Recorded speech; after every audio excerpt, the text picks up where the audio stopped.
So, good morning, everybody. A warm welcome to all participants who have tuned into this session of this year's Daring Cities conference. My name is Barbara Scholz. I'm team lead in the sector project Cities at GIZ. We are the policy support unit for the Urban Development Office at the German Ministry of Economic Cooperation and Development, known as BMZ. And I would like to welcome you to this session called Inclusive Climate Action Approaches to Accelerating a Just Transition. Before we start, some important housekeeping rules for the audience members. Please keep your mics muted during other people's interventions. Please raise your virtual hand in case you want to speak. And this session will be recorded, and the recording will be available online. Feel free to turn your camera off if you feel more comfortable with that. So, how can we give communities a bigger voice in financing sustainable urban development to accelerate a just transition? This is the topic of this session. And please welcome with me the members of the panel. First, Manas Goje, Head of Knowledge and Engagement from C40 Cities Finance Facility. Good morning. Dr. Wayne Shand, Senior Associate from IIED, International Institute for Environment and Development. And lastly, Mr. Ruben Werchan, Senior Policy Officer from the Ministry of Economic Cooperation and Development, the BMZ. Good morning to you, to this panel. I'm very keen to see how this session will develop. I'm sure that we will have some interesting questions, some interesting topics to discuss. But before we start, we would like to get to know the audience a little bit using a poll. I don't know if we start showing the QR code. We will use Slido for that exercise. You see here the QR code. You can link also that you find the link also in the chat. And we would like to know, what is your entry point to this session on community climate action? Why are you here? So you have 5 options, and we would like to invite the audience to answer this question or to choose between these 5 options. Wow, I see. Majority, oh, it's changing the picture. We'll give it a few more seconds. Yes, we see the majority, more people joining us, I think.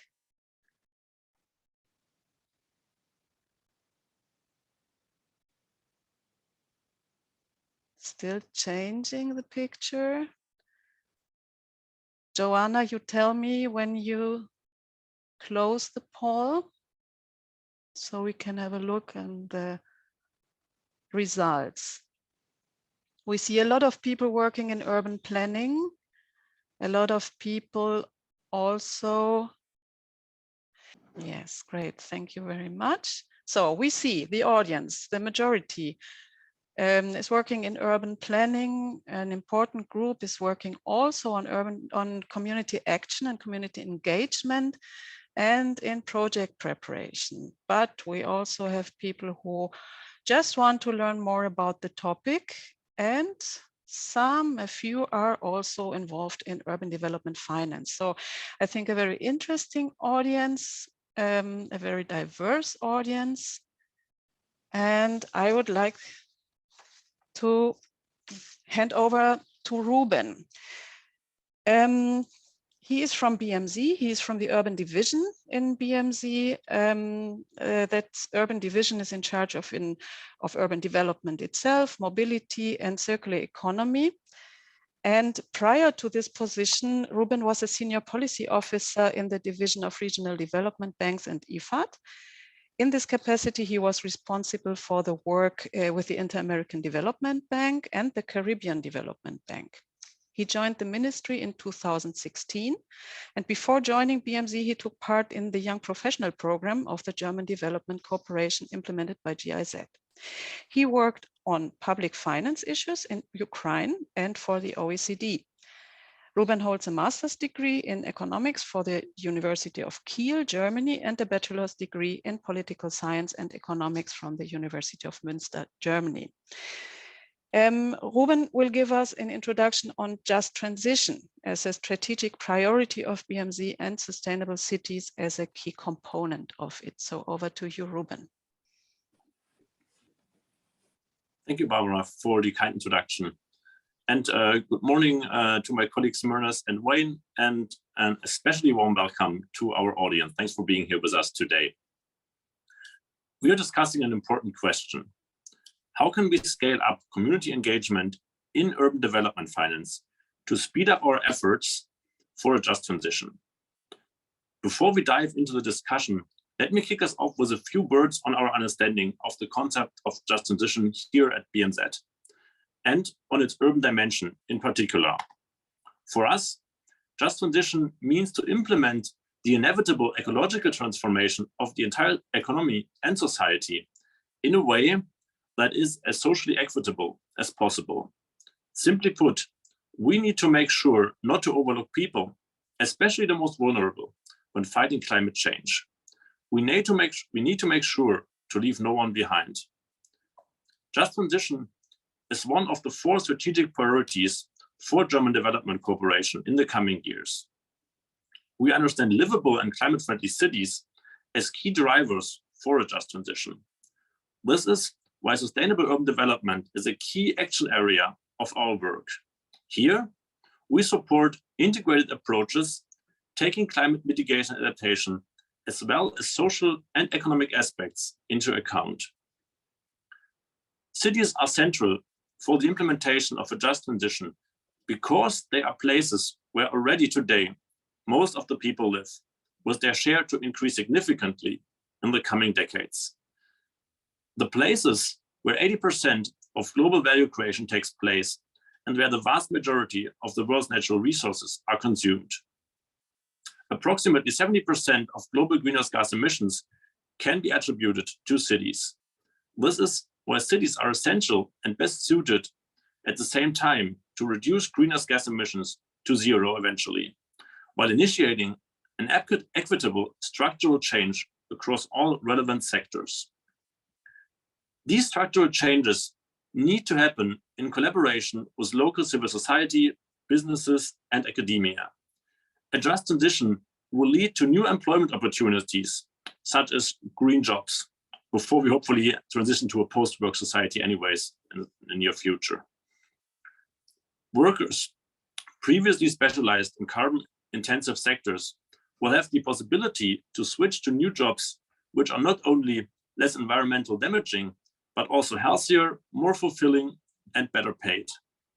Adaptation measures, sustainable mobility, circular economy, and nature-based solutions play a central role here.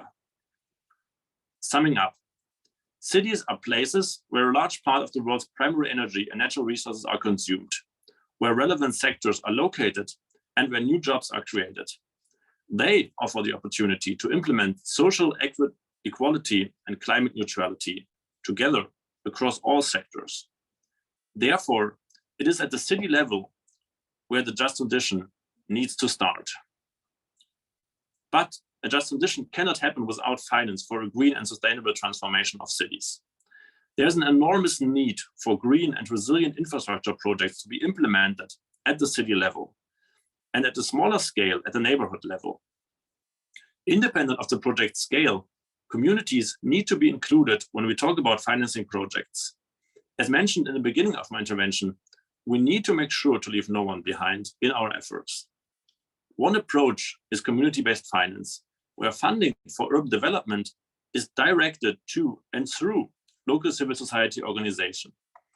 It enables local populations to lead the design and delivery of development interventions in their own context.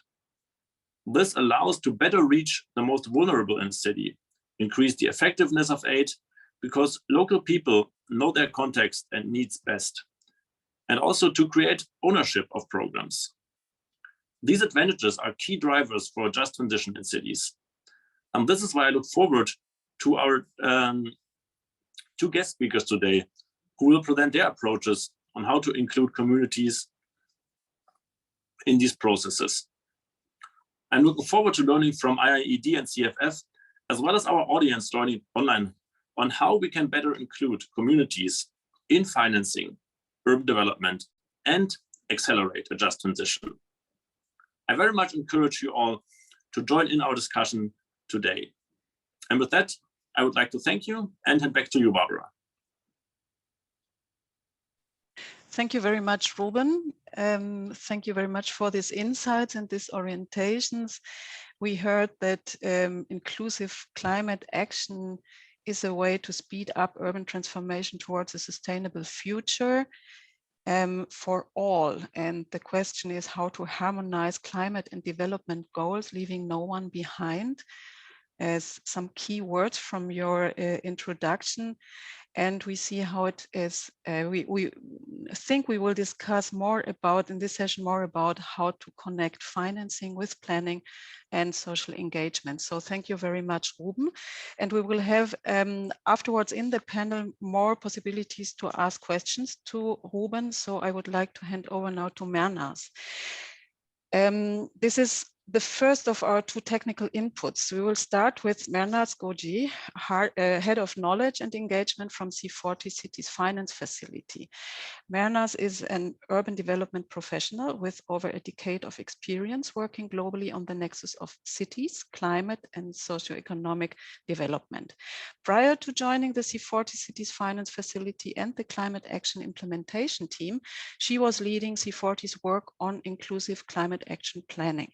She has worked across several sectors, including the public and private sector, academia, and most recently in the NGO sector. She serves as a strategic advisor to several impact-driven organizations and is regular lecturer at universities globally. Mernaz will share her experience from the C40's Cities Finance Facility and the role of community engagement in project preparation for large-scale urban infrastructure projects. If you have any questions during the presentation of Mernaz, please feel free to post them in the chat during the presentation, or feel free to raise your hand in the question and answers after the presentation. We will take them into account. So over to you, Mernaz. Please start, the floor is yours. Thank you so much, and good morning, good afternoon, good evening, depending on where you're joining from. It's great to be here, and thank you so much for the invite.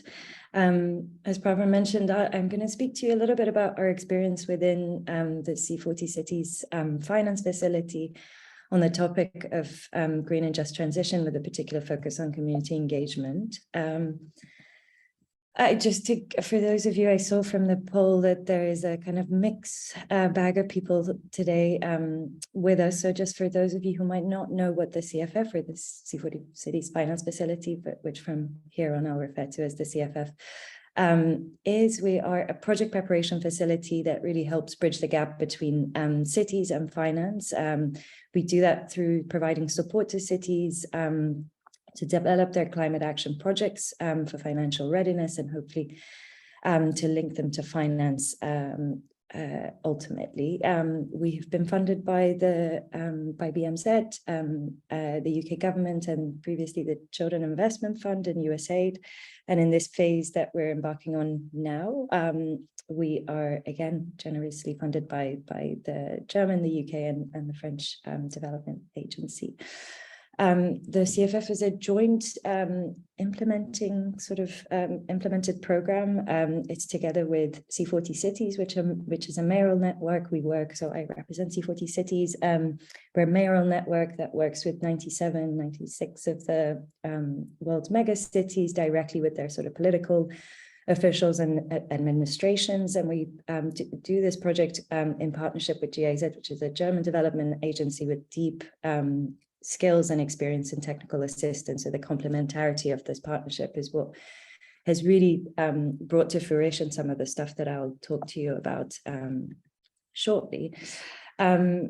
just again, as context, so that I can sort of anchor some of the work that we've done on equity and inclusion within this, are sort of three key pillars that we really work with cities directly on our financial readiness. So really making sure that both the project and the implementing institutions are ready financially, so preparing the projects, ultimately linking these to finance, so really supporting cities in political processes and negotiations with financial institutions, and equipping them with the skills or expertise required. And then ultimately our aim is to make sure that that's replicated and upscaled, acknowledging that there's there is a finite number of cities that we can support within the CFF, but we would like this work to be sort of expanded further, both within the city administration for other projects, but also hopefully within the region or the country or even wider. So we do a lot of knowledge and learning and peer-to-peer exchange to make sure that these there's replication and scale up of these projects.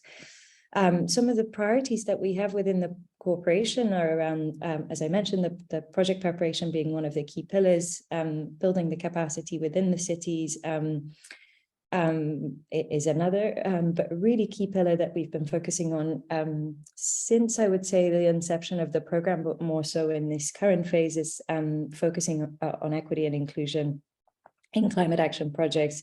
And as I mentioned, knowledge sharing and partnerships are a key part of it. Today, I'll focus primarily on the specifics of our work on equity and inclusion and tell you a little bit about that journey, which started out with a focus initially on gender, expanded into the concept of leave no one behind, anchoring around the kind of priorities of the Sustainable Development Goals, and sort of something that quite a lot of our donors, but also cities were speaking to us. As we have sort of done this over the first two phases of the program, so the last sort of 4 or 5 years, we've also come across a number of projects where we've realized that whilst we can focus on gender, there's a huge number of other priorities that also are within this remit of equity and inclusion and sort of just transition, which are becoming increasingly important for quite a lot of our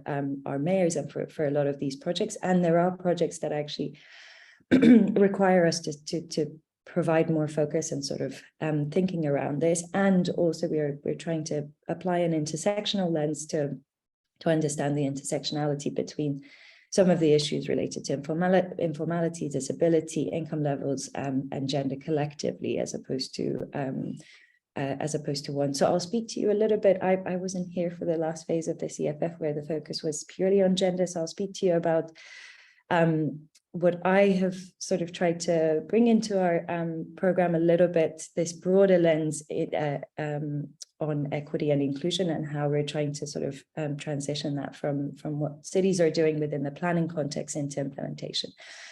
So our work to date has really made us aware that there are 3 key pillars when it comes to quote unquote inclusive climate action, or making sure that we have the right projects with the focus on equity and inclusion. So the first is the inclusivity of the processes themselves. So engaging a wide range of communities and stakeholders with really a particular focus on increasing participation and involvement of those who have been adversely affected by inequality. So really targeting those harder to reach groups and those who have been marginalized. The second is inclusivity of design. So really designing intentionally to ensure the fairness and accessibility of infrastructure programs, really kind of going beyond the safeguarding and making sure that we're not exacerbating existing problems, but intentionally designing to make those systems better. And then ultimately inclusivity of impact, really focusing on how are those benefits that we might be, so the jobs that we're creating, all the benefits that might be coming from improved air quality and the health benefits, how are they being distributed across the population? And are those impacts actually equitably distributed? How can we monitor that and evaluate that? And I'd say, nor is this a linear process, and nor can we do one without the other. So a lot of folk might focus on sort of the process component and sort of involving, but unless we really see that through in the actual design and ultimately how it's distributed through monitoring of the impacts, we're really not seeing the results come through in the way that we need. So just a couple of key observations that that's come out of some of the work that we've done on the process component, which I know this webinar is a bit more focused on. The first being the lack of trust that exists in the processes themselves and the misleading perceptions from the public that might exist. And this is something that in quite a lot of the context that we work with is an underlying issue that has existed for decades and decades. And it's really important that as urban practitioners who are coming into this space, we're really cognizant of that relationship that the city might have with its public constituents, and what does that history look like, and how are we sort of supporting the city to enter that space. The means and location where the engagement actually takes place matters, very much linked to the first point I made. So I have a really interesting case in one of our cities in Brazil where quite a lot of the community engagement actually took place in churches and schools, very neutral kind of grounds where it wasn't seen as a sort of city administration hosting this engagement, even though it was facilitated by them, to try and provide a sort of, a neutral platform for those discussions to take place and for that trust to gradually and incrementally be built back in. Systemic exclusion has meant that there are definitely groups that are harder to reach. There are people that you might want to be reaching that are working multiple jobs, are not available to sort of attend engagement events. So really going to meet people, or especially those who have already been excluded or marginalized, is particularly important. Going beyond the usual suspects, so we've got a number of partnerships with organizations like Slum Dwellers International, with unions and so on and so forth, and really trying to build those relationships between the city and these entities who represent the voices of those impacted. And something that quite a lot of our cities who have kind of learned this the hard way have told us is that the cost of projects being halted or having the public backlash is actually much, much greater than the upfront cost of engagement. So it really makes sense for them now to sort of put the resources, acknowledging that it's both fiscally and sort of human resources required to actually do deep engagement.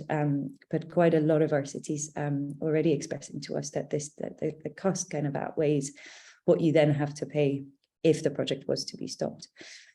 Just to draw your attention really quickly to a playbook that we designed called the Playbook for Inclusive Community Engagement. It has and it's been translated in a number of different languages, including Spanish, Mandarin, Portuguese, French. Encourage you to have a look at it if you're working within the space. We designed it in a way that it's flexible and adaptable as much as possible. Again, acknowledging that the cities might be completely on different parts of their journey when it comes to community engagement. So some might be starting their kind of vision setting processes and want to know who their key stakeholders are. Others might be completely aware of who the stakeholders are, and they want to know what are the different mechanisms or techniques that they can engage them with. Others might have already engaged them, but they have no sort of, they're sort of in the process of monitoring or seeing how can they improve their strategy. So there's been designed so that it can be kind of flexibly adjusted. And I'm happy to drop a link to this in the chat later on.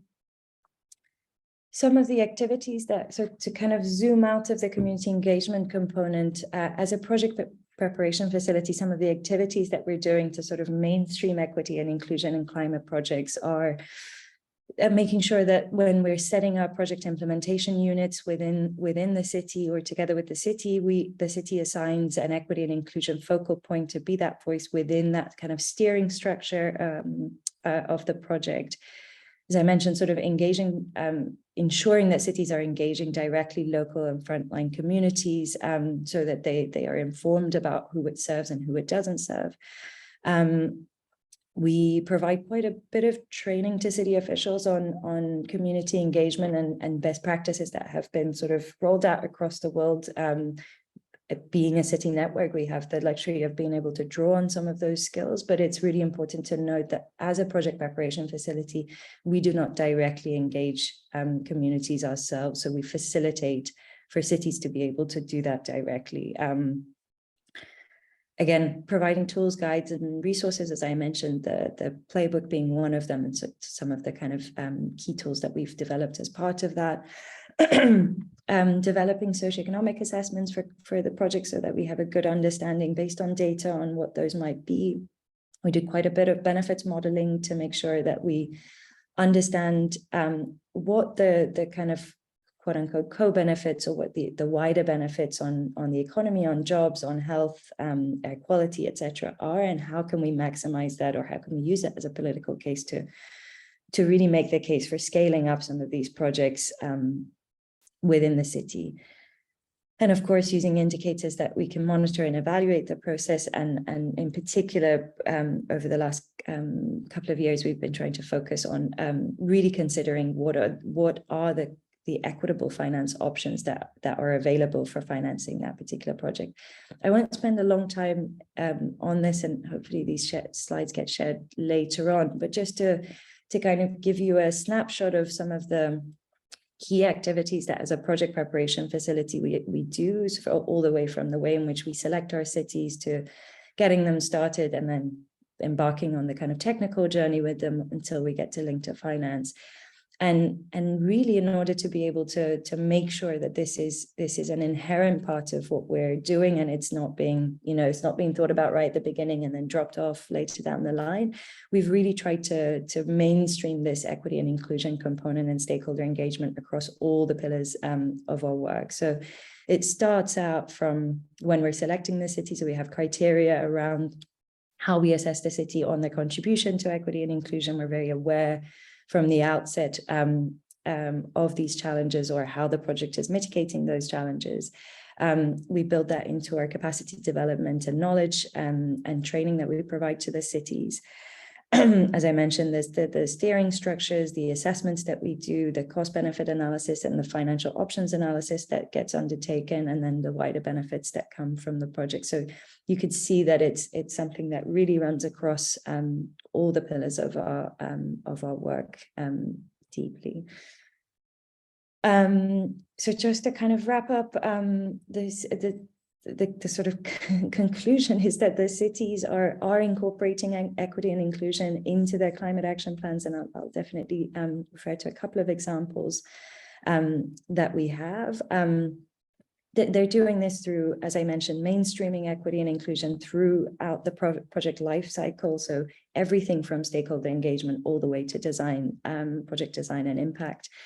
They're preparing their projects to really maximize the benefits for frontline and marginalized groups. So really not just focusing on avoiding the unintended consequences or safeguarding, but really going beyond and finding out what are the systemic barriers that have existed, and how does this project contribute to being able to address those. And then through the engagement, we really hope that we're sort of minimizing the negative impacts, or becoming much more aware of what the needs from cities are. And again, just to sort of highlight some of the key areas that we are focusing on when it comes to this broader concept of a green and kind of just transition, especially in the sort of next phase of our projects that are coming through.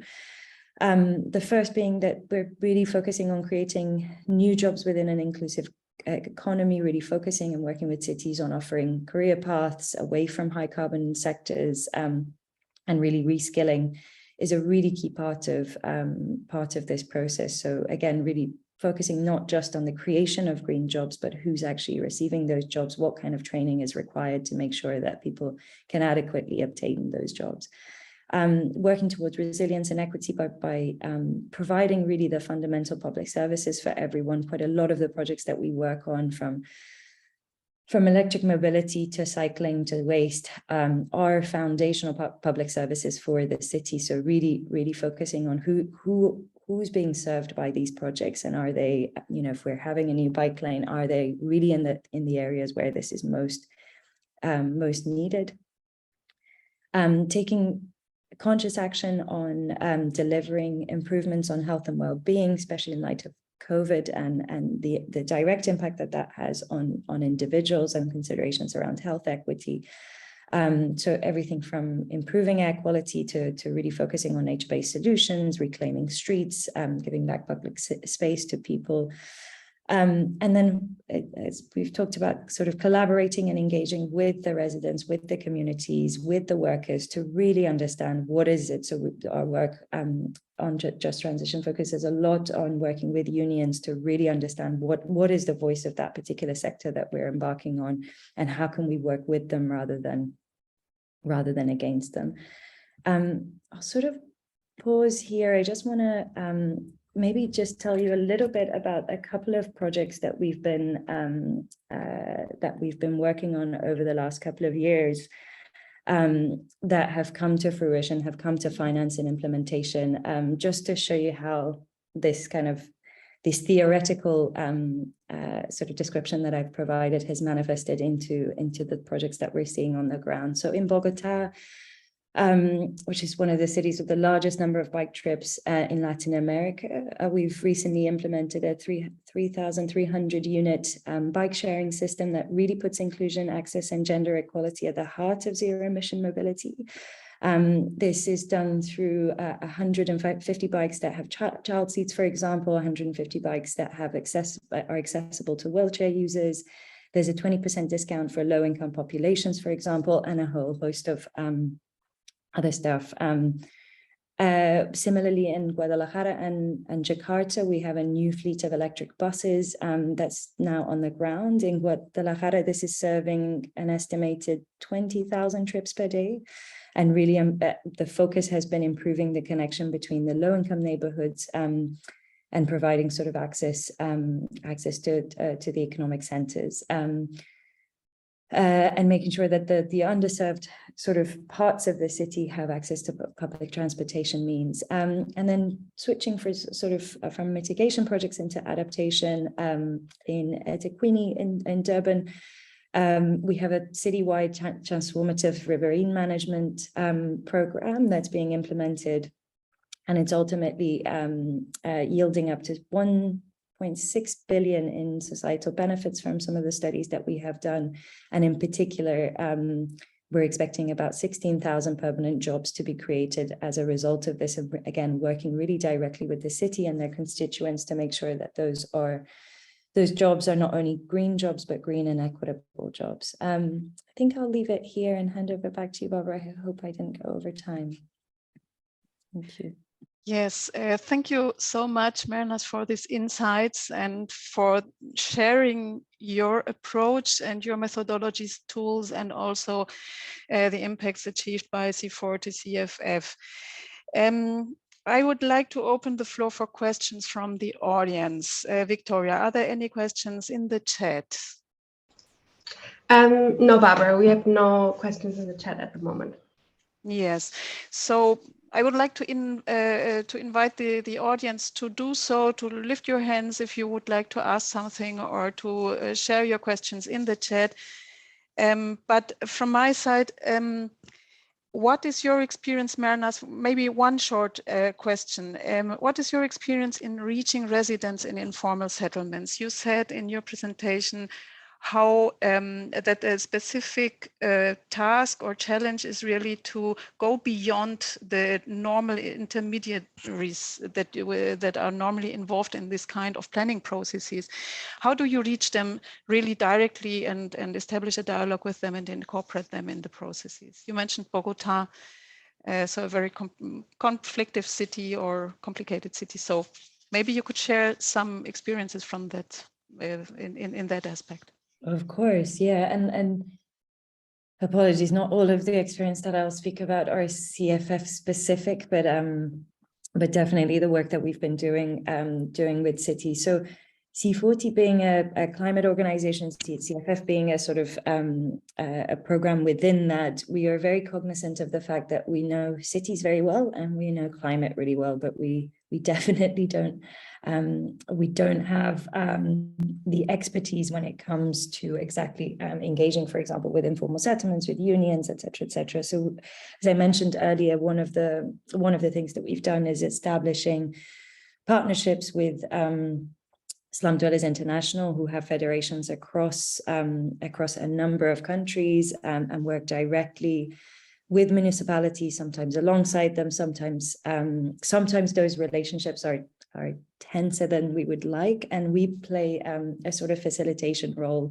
within that space. So SDI, of course, being a federation who represents the voice of slum dwellers, a number of their slum dwellers have actually come to quite a lot of the workshops that we have had with the city. So we really bring them into the dialogue from the very, very beginning, to be able to kind of conceptualize and design those processes as we go through. So from what I understand, a recent kickoff that we had just last week in Accra involved, it's a community waste management program which of course will have impact on sort of the informal economy. So they were brought into even the very beginning workshop that we were having with the city. I hope that answers your question. Yes, thank you very much, Mernas. And I see there is a question in the chat. Victoria or Lucy, would you like to ask directly to Mernas your question? Sure, I can do. Thank you, Mernas. Really interesting presentation and some superb work going on. I'm just wondering, I mean, obviously, I think the bulk of it is on focusing on the cities, the municipalities, and the engagement with citizens. I'm just wondering where you see the role of the private sector in the work that CFF and C40 are doing. Of course. I think if I answer your question with the sort of lens of engagement, I'd say they play a really critical role in some of our projects. So, for example, there are a number of projects that we're doing on sort of residential buildings or where, like buses, where the operators are private sector operators, or even the waste management projects that I mentioned. There is a number of activities that are carried out by the private sector and a number of activities that are happening through the informal sector, so that the relationship that those two have together are really critical. So as part of the initial stakeholder mapping that we do with the city, that's one of the first things that we do. We map the breadth of stakeholders from public to private to civil society to really understand what that landscape looks like, what is the sort of power and influence that they have, the project, what is the vested interest, et cetera, et cetera. It definitely is something that has sort of come into play, and the private sector, they've definitely been brought into the conversation from an engagement perspective. Of course, we also, for some of our projects, also work with the private sector to actually finance some of these projects, which I think is a different angle to why we engage them, I guess. But yeah, I'd say the short answer is we work with them depending on the kind of needs and the sort of the relationship that it has with the project. Yeah, thank you very much, Lucy. Thanks a lot, Mernas. I think we could go on talking, and we would need some more hours to talk about the different dimensions and the project cycle and how to really engage different stakeholders. I would like to hand over now to IIED. The next presentation is from the International Institute for Environment and Development, IIED, very well known and as one of the leading independent policy research institutes working in the field of urban development. I would like to welcome Dr. Wayne Shand, Senior Associate of the at the IIED. He is a researcher and consultant working on issues of urban poverty and development, and his interests include public management and institutional change, youth poverty, and urban economic development. Wayne will share his experiences on working with community financing approaches and locally led adaptation. Here, the focus will be on small-scale solutions and incremental urban development. Again, if you have any question during the presentation, feel free to post them in the chat. I see that there are already coming some questions and during the presentation, or feel free to raise your hands afterwards. So, Wayne, the floor is yours. Thank you very much, Barbara, and good morning to everybody. I'll just try and put my slides on the screen.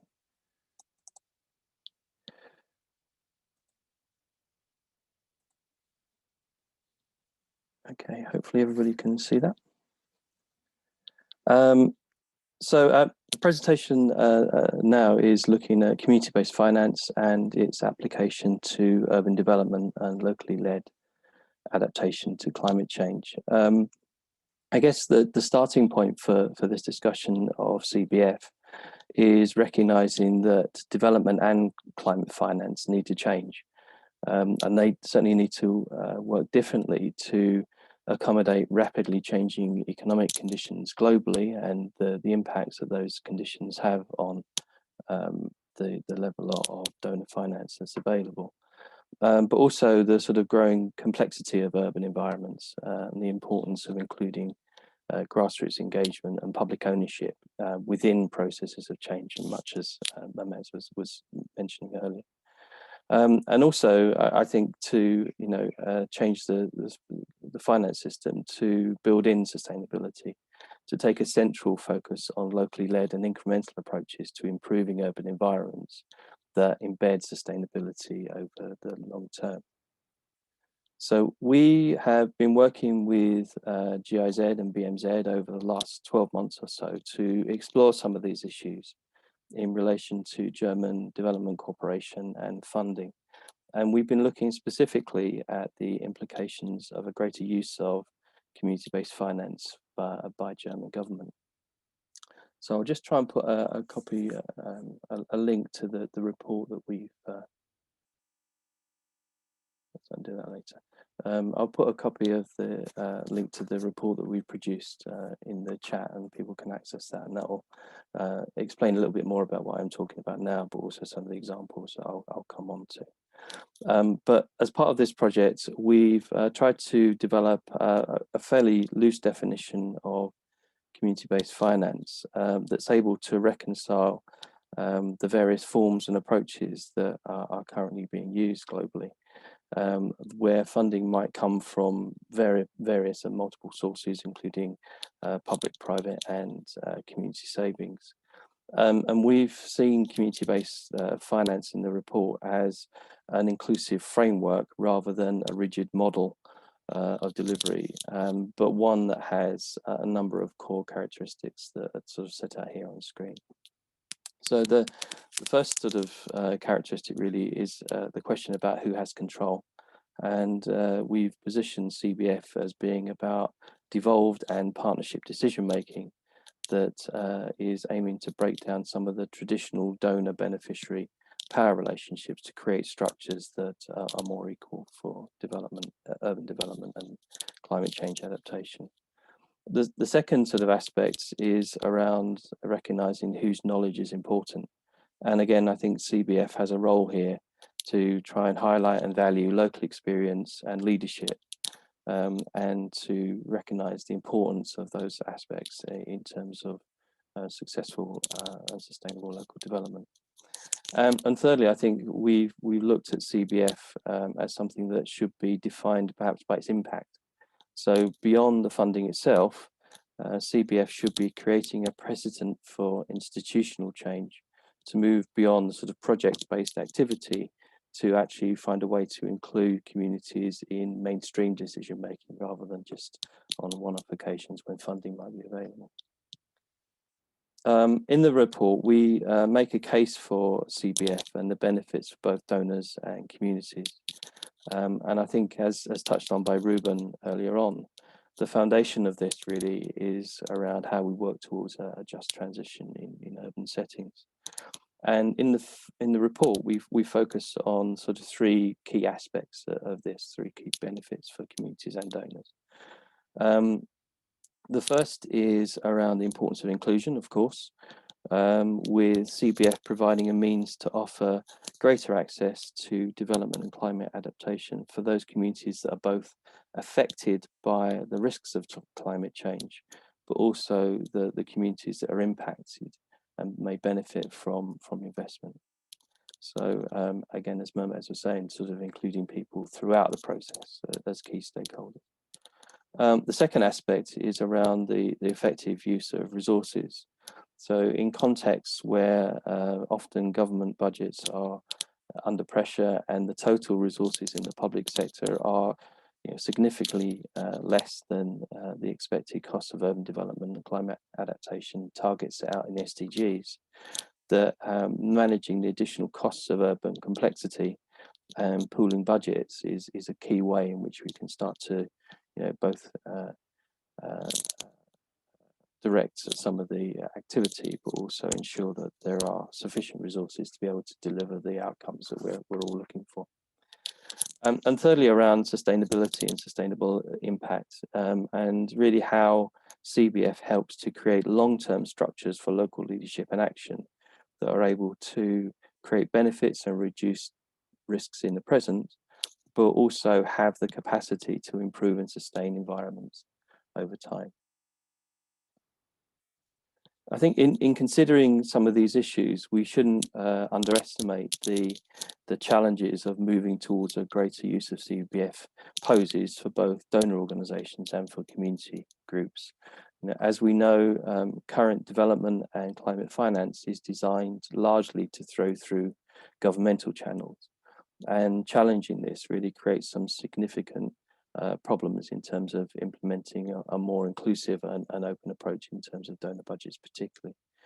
And in the report, we highlight a number of sort of issues that need to be considered really by both donors and network community organisations. So firstly, it's about changing perceptions of communities. And I think when we talk about changing perceptions, we mean both donor perceptions of the capacity of communities to be active agents of development, but also I think for communities themselves to recognise and develop their own capacity to be change leaders within their own context. And as part of this, I think it's really, really important to continue to make investments that are able to demonstrate the real potential of community-based organisations to be these credible agents of change. A second challenge is looking at the sort of the performance expectations of donor organisations and really ways in which donors can be more open to risk and supporting innovation, and perhaps moving away from some of the harder targets that really dominate a lot of our agreements around international development. And thirdly, I think linked to this is the issues about contract and program management arrangements, and really about how these need to change to be more appropriate and enabling for community organisations to become involved in processes. And I think within the report, what we've been discussing with German colleagues really is unpacking some of these issues and really understanding what that means for GIZ and BMZ as one of the leading sort of development funders in the world, and what sort of ways in which they can start to think about their own practices and their own processes to become more inclusive and adopt a greater CBF approach. I'm now just going to turn briefly to 3 examples of CBF in practice. And these are intended to highlight how different approaches are taken to connect development and climate funding to community members. And in each example, the principles of devolved decision-making, the use of local knowledge and sustaining impact hopefully will be evident, and it'll be interesting to perhaps hear from the audience later on about examples that you've been working on that perhaps fit some of these principles. So the first sort of example focuses on strategic partnership working. And in the report, we've used an example of the relationship between UK and Australian government aid programs with BRAC in Bangladesh. And I think that what this does is provides an example of a medium-term commitment, which was initially over 5 years, but was extended by the two governments, that put into place funding that was defined more locally through the development of a physical and social development priority, but managed sort of quite openly and in a more equal fashion by donor organisations that set strategic priorities, but actually let the sort of the operation of the local delivery actually be determined within Bangladesh. I think there are some sort of interesting aspects to this example in respect to community-based finance. So BRAC, in this case, acted as the managing agent for the funding and used its existing networks of grassroots organisations and delivering partners to actually deliver the social and physical programs across Bangladesh. So control overall for the program was managed at a national level, but there was a great deal of local delivery and collaboration with grassroots groups that actually worked on designing the specifics of operation.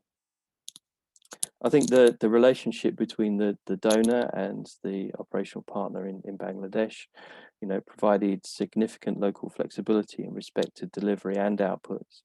And I think that the evaluations that have been done of that partnership suggested that they did encourage innovation, different ways of working to tackle some sort of long-standing issues and challenges, but it also allowed a faster response. So where you've got changing humanitarian or climate issues affecting communities, actually having that local control was really important in terms of the speed of response that was able to be put into place. And I think thirdly, in terms of the sort of learning we can take it for CBF, the sort of medium-term funding over, I think ultimately 9 years, the funding was allocated.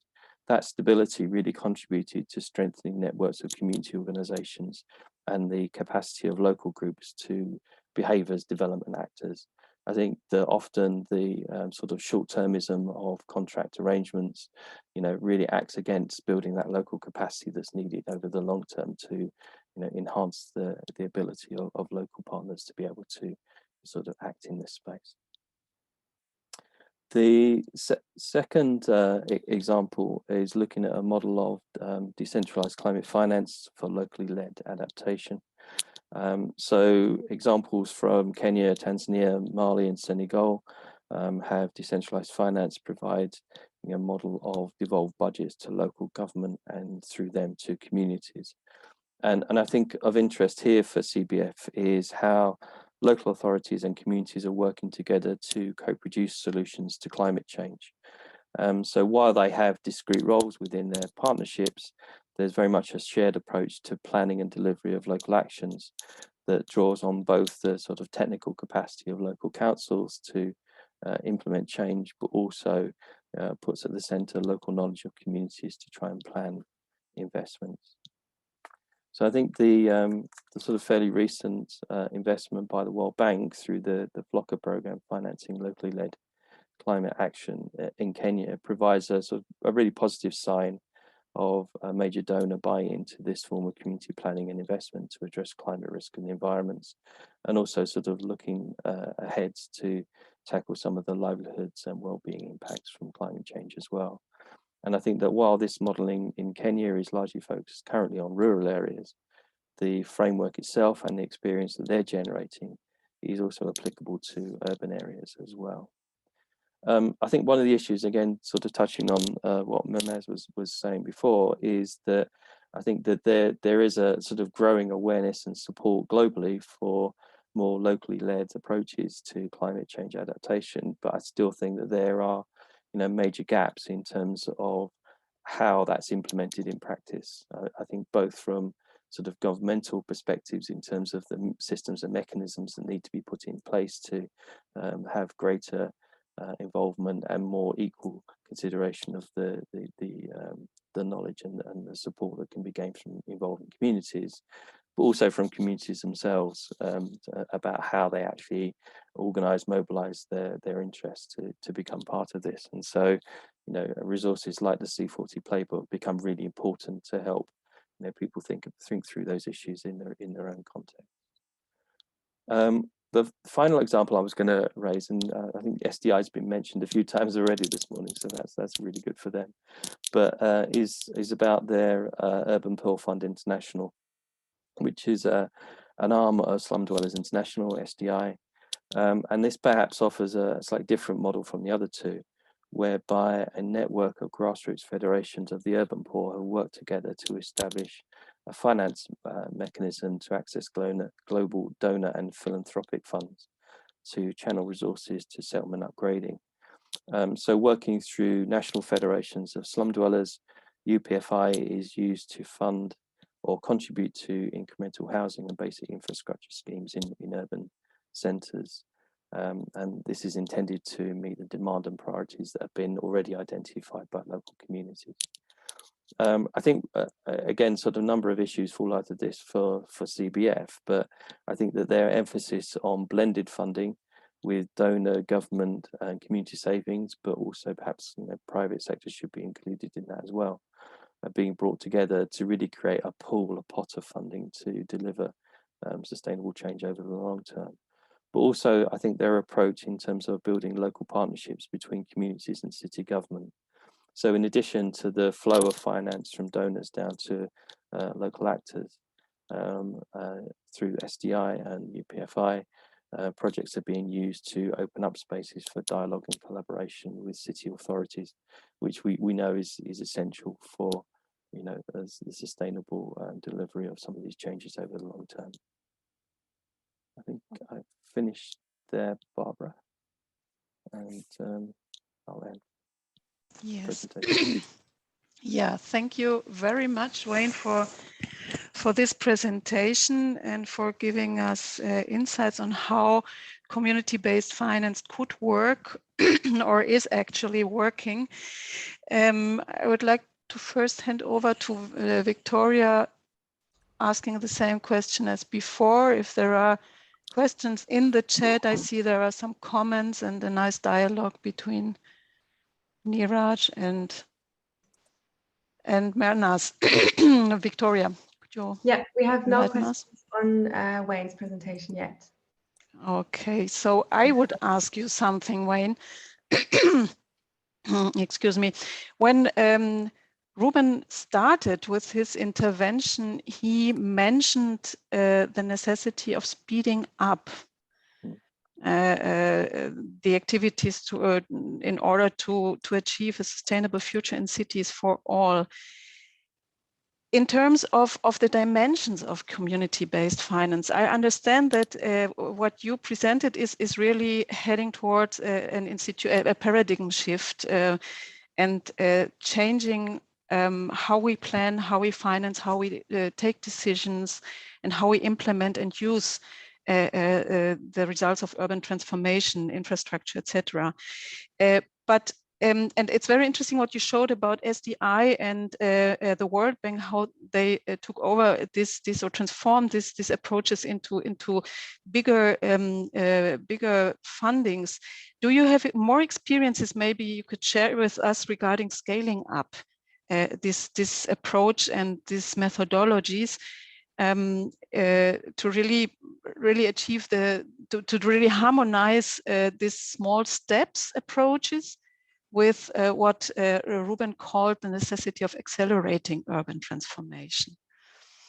Yeah, thank you for that question. I think it's a really important issue, and I think that many of the examples, including the ones that we included in the report, are really based around project-based activity.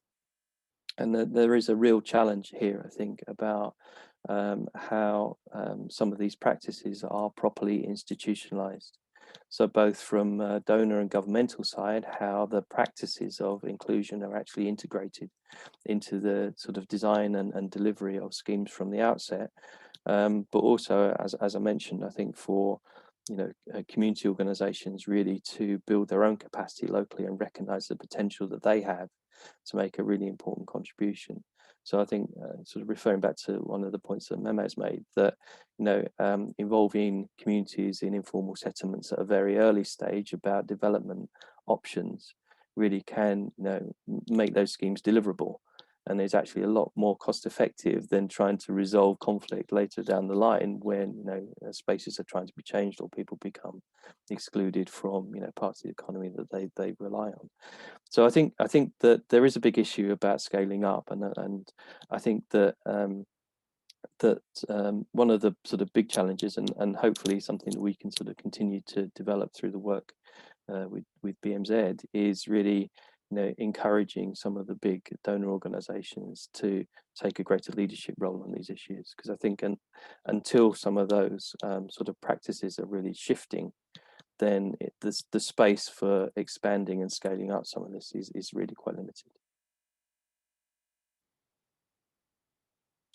Yes, thank you very much, Wayne. I think, again, the same situation as with Mernaz in the beginning. We could go on discussing that for more time, but I would ask the audience if there are experiences in the audience, from people in the audience who would like to share their experiences regarding community engagement in the context of climate financing and urban transformation. I see there is Victoria. Could you help us with the chat? I see there is a comment, maybe more, from Lucy. Yes, of course. So we have a hand raised from Aparna, and there's also a comment from Lucy. Lucy, would you like to ask it, or should I just read it out? I think, Victoria, I think Aparna has had her hand up for a while. I wonder whether we go to Aparna first.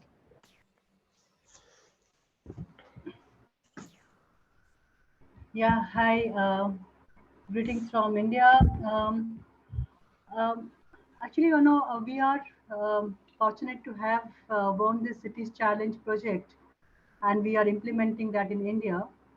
And why it's a small project, but what is our reflection there? And I would really like Mernaz and Wayne to comment on it. So, is it the community's capacity, or is it the missing urban institutions? So what we are experiencing while we are implementing the work in Tamil Nadu is that there is a missing institutions. The community is very much interested in participating. They are agreeing to do everything, but the symphony between the community and the public officials, because they are completely in different notes. They are not really getting into that sync voice, and this requires institution, because it is a hard work. It's not something that can be developed over a day or two. So I'm just wondering that if we want to really build capacities of the community, is it the stress should be on the community, or the stress should be on making this or inventing this urban institutions? From India, I can tell you that we have strong rural institutions. And if we have to implement a rural program, we do not find this kind of difficulty. But the moment it is the urban programs, this missing institutions play a big role. So this is something that we are learning it by doing it, and this has also happened before. So I am again trying to reiterate that what are those institutions that we need to have to facilitate community participation. And I think IIED with Spark has established long back that the communities wants to contribute. They want to also contribute financially. So there is no resistance from their end. It's just the question of how to organize, how to get it, how to institutionalize it. And that requires urban professionals, that requires institutions. And how do we do that? I think that's a big knowledge gap that I identify. Um, until and unless just transition is part of the public policy, I do not think it's possible for us to talk about it from outside. So the word just transition is just not a just transition, it's something much more. And there is a conceptual theoretical background to it, and how to integrate that in the public policy is a long way ahead. So until and unless we put that as a in the public policy, integrate that in the public policy, you have these urban institutions, then and only then I think one can really get the things rolling. My only request is that uh, you know with small projects or with this kind of a hands-on project, we are learning it, and let this get documented very well. And if IID picks it up, writes about it, I think it would be an interesting exercise. It would be documented. So we have a lot of experiences on the capacity of the institutions and the missing institutions. Thanks for this opportunity. Thank you very much, Aparna, for this intervention. Very interesting point. How it's a bit, Wayne talked about the paradigm shift, a different attitude towards the communities in terms of other objects or subjects of transformation, of urban transformation, and really acknowledge them and take them seriously as agents of change on one hand.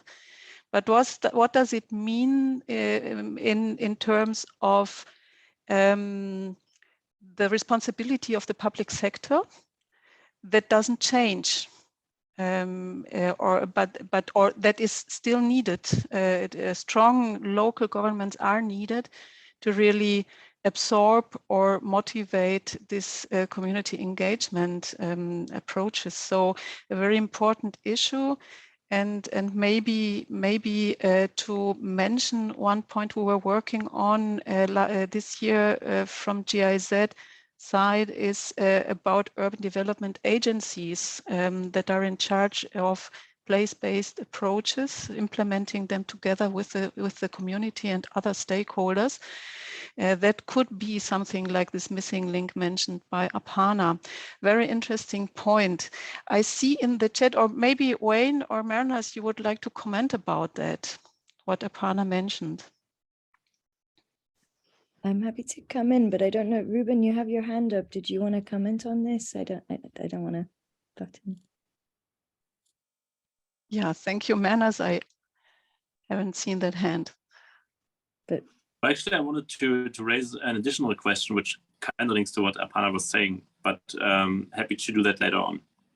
Okay, sure. I'm happy to come in just briefly on this, echoing quite a lot of what Aparna was saying, and also Wayne alluded to. I'd say, again, I have a very sort of particular perspective on this because we, as like C40, is a political organization and a kind of broker between cities and their constituents, definitely plays that role within at least the projects or the cities that we're working with. And I fully hear you, Aparna, on what you're saying, that what we're trying to do is not to make sure that the burden isn't on the community, but we are trying to encourage city governments to make those links from the outset. And of course, in some regions or in some projects in particular, those relationships are definitely tenser than others, and much more sort of confrontational.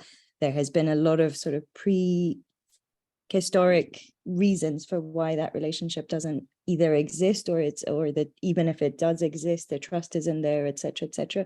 So of course, it's a very, very complex and incremental process. And I would say the only thing that I'd like to comment on your point about the fact that this works within rural institute, like when you have a rural institution, this kind of works. I definitely can see a role for urban institutions, but I would say the complexity of urban systems and urban environments and the number of stakeholders and individuals that get impacted within a city space is also one of the other reasons that you're often not just dealing with one constituent that as part of the community that you're trying to bring on board. There's definitely also tense relationships between those constituents that you're trying to bring on board. So sorry, a little bit of a long-winded way to say I fully echo what you're saying, and we try and play that role, and it is definitely an uphill ride that we need to start it, and we're definitely seeing results where we have sort of facilitated or have seen those discussions take place between the city and their constituents. We definitely are seeing that over, after 6 or 7 times that you've actually brought communities into safe spaces for discussion and really heard them and really started to see the change, those relationships do start to also change and work together as opposed to against each other. Thank you very much, Mernaz. Wayne, I saw your hand. I see Ruben's hand as well. My suggestion would be maybe to listen first to Ruben. And then we have 2 questions in the chat, one from Lucy, one from Omega.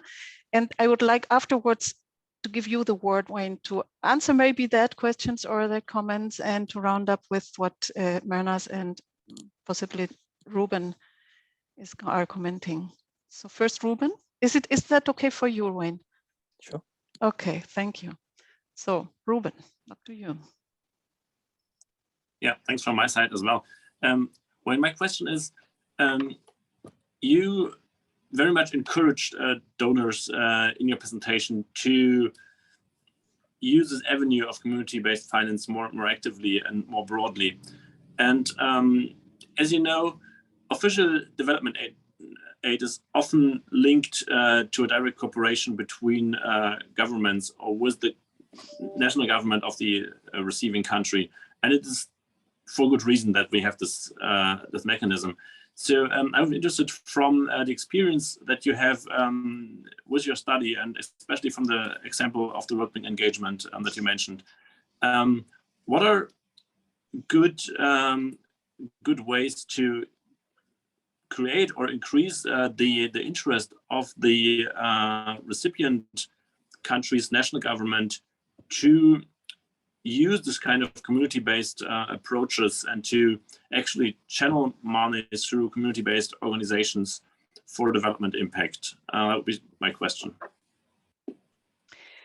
Thank you, Ruben. I think that was a direct question to Wayne.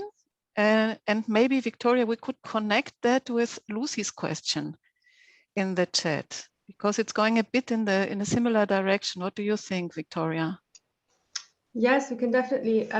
Lucy, if it's okay, I'll read your question out loud. How to replicate and scale up at the rate needed to address climate change and ensuring done through a just a fair way. On that, how can we ensure various community programs are connected together as part of citywide green planning? Thank you, Lucy, for this question.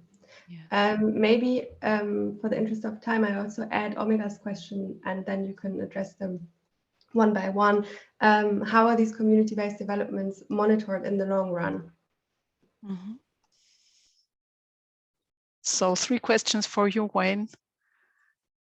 A certain challenge to connect them, but I think you're I've got 4 written completely down here, capable so to do that. So I'll try to sort of connect them. I mean, just starting with the comment with Aparna made. I think the comment was spot on, really. That I think we globally have a situation where we've got change happening at different speeds. So you do have, really fantastic organizations and networks, like you mentioned Spark in India. But if you look at the work of SDI or the Asian Coalition for Housing Rights, that there's a huge amount of capacity and experience that's been developed in coordinating community involvement in development. That, as I said in the presentation, is still really sort of positioned as project activity rather than being mainstream. So there is a key issue about how that's connected to sort of institutionalized decision making of governments. And I probably agree with Aparna that actually, no matter how well community groups are organized, if governments aren't receptive to those ideas and that participation, then it's not really going very far at all. And I think that probably links back to sort of Ruben's question about the ways to actually sort of tackle this. So I think that that there are examples globally. If you look at the work of UN Habitat through the Participatory Slum Upgrading Program, or some of the work that Cities Alliance has been doing with various funding streams to sort of connect local government within cities to communities and create spaces of dialogue, I think that that's an important way to sort of build the evidence and the arguments to demonstrate that it's a good thing and it has benefits for everybody who's involved.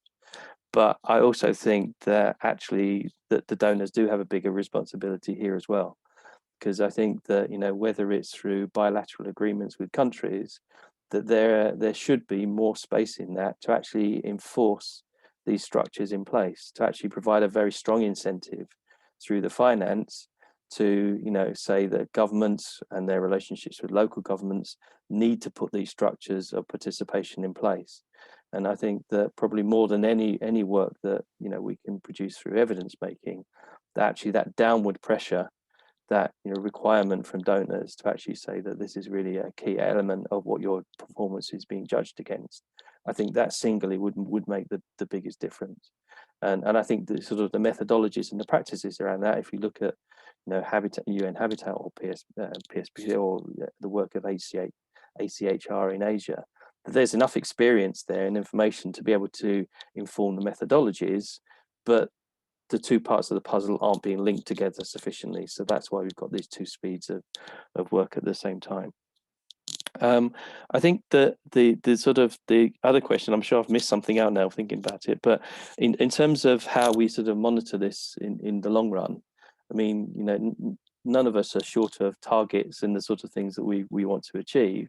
I think probably what I'd add to that in terms of, you know, Lucy's question, and I mean, certainly the work that REAL have done over many years now with the CLIF program about sort of embedding some of those discussions at a local level, that needs to be connected to performance targets.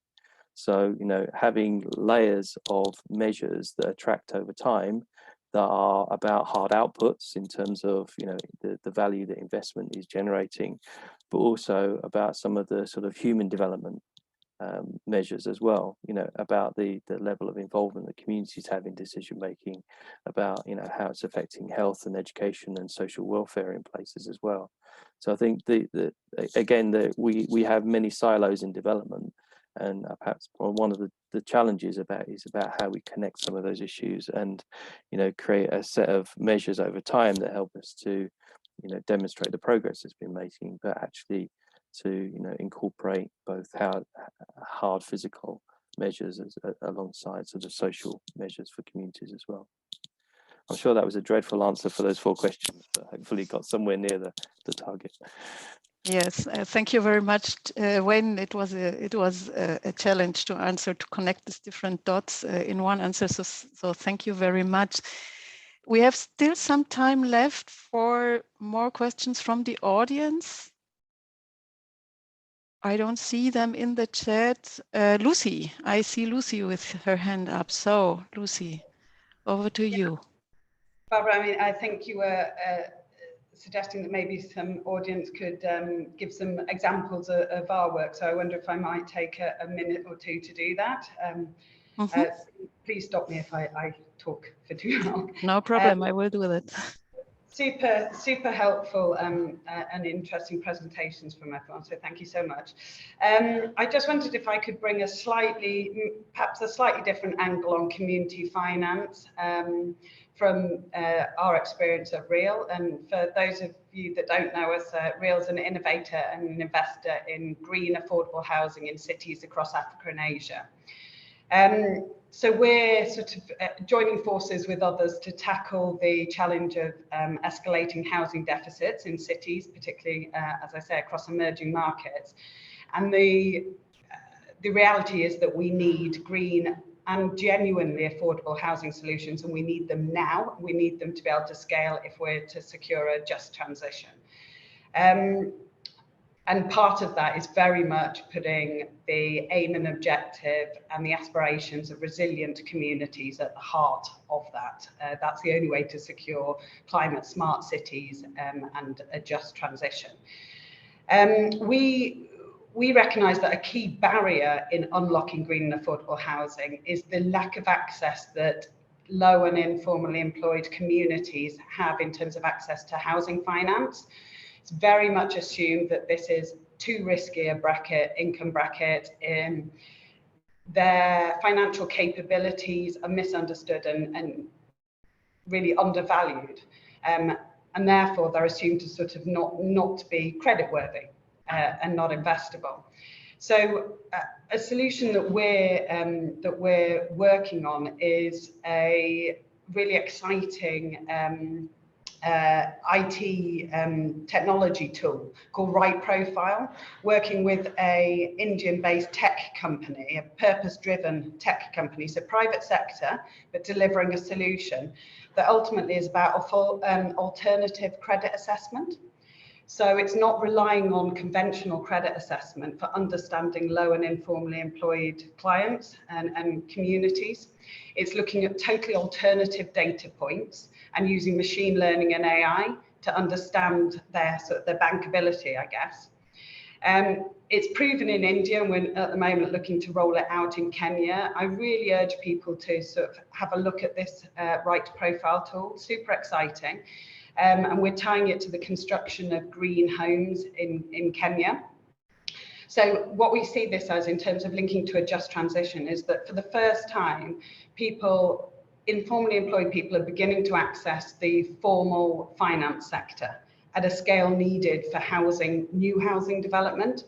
It's recognizing their financial rights and capabilities, and we would say it's unlocking economic citizenship. And that is absolutely crucial for a just transition. So just bringing in, hopefully helpful, a slightly different angle in order to unlock finance, crowded finance at the scale that is needed, which is multiple millions of dollars in terms of the housing deficit. Thanks. Thank you very much, Lucy. I think, thank you very much for incorporating another aspect, how to include the private sector in this topic, and how and I think you showed also the potentials, that we are not talking about only about small scale, only about small dimensions, but about the potentials, how to multiplicate this, the impact of this kind of approaches. So very interesting as well. I think we are a bit now coming to the end. Thank you very much, Wayne, Mernas, Lucy, Aparna, and the audience in general for your inputs. And I would like to hand over now to Ruben for the last words, for the closing. What do you take away from today's session for the ongoing work of defining just transition approach of the ministry? Thank you, Barbara, for giving me some more time to speak. Always appreciate it. I would say my takeaway is twofold. First of all, and that is obviously very encouraging, the last 1.5 hours have shown once again the high interest in community-based finance and community-based solutions, in including community-based organizations in decision-making and implementation of development projects. And I take that as an encouragement to continue the path that we are on, and to continue striving for inclusion of the local population, especially vulnerable population, both in terms of target, in terms of whom to address with what we're doing, but also in terms of including them as an actor, as someone, as a group who bears the viable knowledge to implement successful projects. And that links to my second, more broader conclusion or observation. And that is certainly not new, but it's always emphasized when we have this kind of events, this kind of meetings. And that is sustainability, as included in the Agenda 2030, contains the three aspects of social sustainability, economic sustainability, and ecological sustainability. And when we look at community-based approaches, it becomes clear once again that you cannot address those aspects individually and separate from each other, but you have to address them all at once. you will not achieve, or we will not achieve, we will not achieve social sustainability if we don't achieve ecological and economic sustainability, and the same was true for two others as well.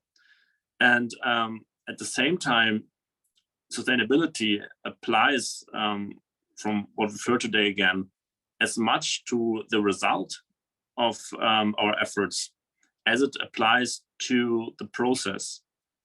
We will not have sustainable results if the process in achieving those results isn't sustainable and inclusive in a way. And therefore, it is very much inevitable to include local communities, to include local actors, local organizations in bringing about sustainability all over the world, pretty much. Therefore, this is what we're going to do further on. Thank you very much, Ruben, for this closing, for this wrap up. We have seen, I've learned a lot in this 1.5 hours. We see that we know that for urban transformation, the challenges of urban transformation, we need to speed up. We need to use all the approaches that are available. We see that there are coherent approaches, coherent methodologies and tools and examples how to do it. We see also that there is interest in the on the donor side to scale up these approaches and these good examples to achieve a greater impact. And we know that we need it for the sustainability, as Ruben mentioned. We need it for the viability of infrastructure investments and urban transformation. And we need it also for making effective what we call the right to the city. And in the end, the cities are made by the people who are living in it, by all of the people living in the cities. So thank you very much to this audience, to the panel. Thank you very much to the comments in the chat, and to Victoria for organizing, and Jane for organizing the session. Thanks a lot. Thanks a lot again to you all.